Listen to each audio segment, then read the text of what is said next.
Hello guys, welcome back to my channel. आज की class में हम एक्सरसाइज 10.3 का क्वेश्चन नंबर 17 सॉल्व करेंगे। तो चलिए शुरू करते हैं। क्वेश्चन में हमें बोला गया है, show that the vectors 2 I cap minus J cap plus K cap, I cap minus 3 J cap minus 5 K cap and 3 I cap minus 4 J cap minus 4 K cap form the vertices of a right angle triangle.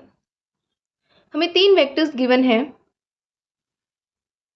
Vector A 2 I cap minus J cap plus K cap, vector B I cap minus 3 J cap minus 5 K cap और vector C 3 I cap minus 4 J cap minus 4 K cap. हमें ये prove करना है कि ये तीनों vectors एक right angle triangle के वर्टिसेस हैं।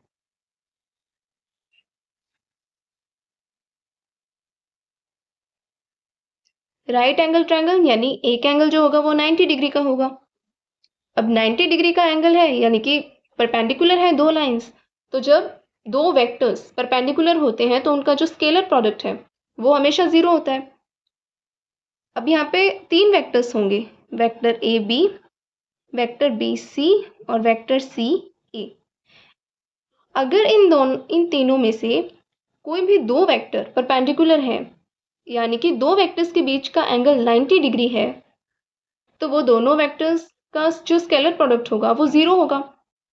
इसलिए हम क्या करेंगे, हम vector A B, vector B C और vector C A find out करने के बाद इन तीनों का आपस में डॉट प्रोडक्ट करेंगे।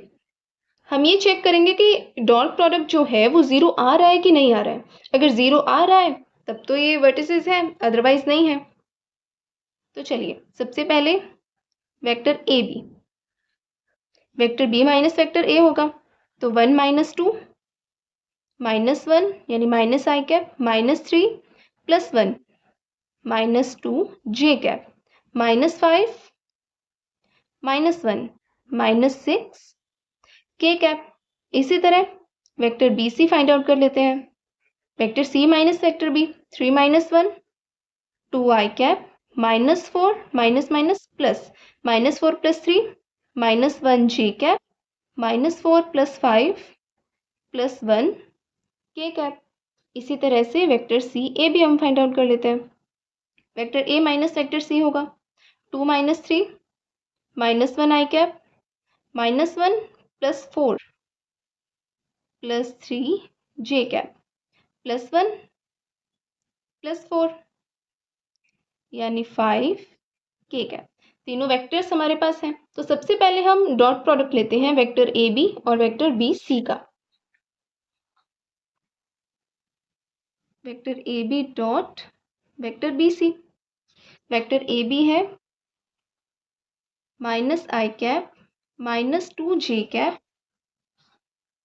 Minus 6 K cap dot vector B C है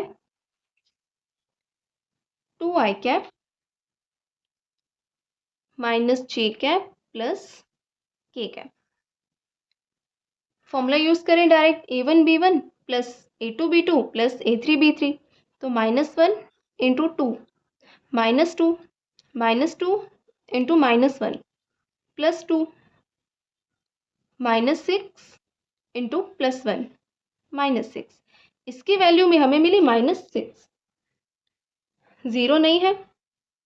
इसका मतलब वेक्टर ए बी और वेक्टर बी सी ये परपेंडिकुलर नहीं है।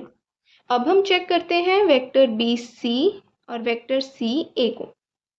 वेक्टर बी सी क्या है, 2 I cap minus J cap plus K cap dot vector C ए है minus I cap plus 3 J cap